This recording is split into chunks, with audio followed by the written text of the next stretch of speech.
পশ্চিমবঙ্গের মধ্যশিক্ষা পর্ষদের প্রথম স্থান অধিকার করেছে রায়গঞ্জ সারদা বিদ্যা মন্দির বাংলা মাধ্যম এবং তার সাথে বিদ্যালয়ের প্রধানাচার্য মাননীয় চিত্তরঞ্জন মণ্ডল মহাশয় তিনি উপস্থিত আছেন। চিত্রটাকেও সম্মান জ্ঞাপন করার জন্য আগ্রহ করছি মাননীয় ডক্টর সুকান্ত মজুমদার মহাশয়, ভারত সরকারের কেন্দ্রীয় প্রতিমন্ত্রী মাননীয় সুকান্ত দা।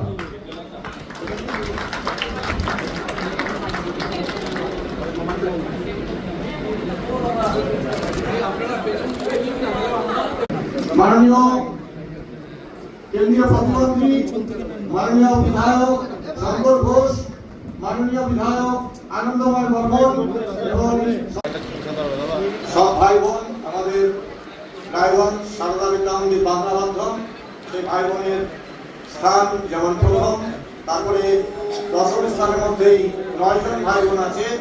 আমরা সাধুবাদ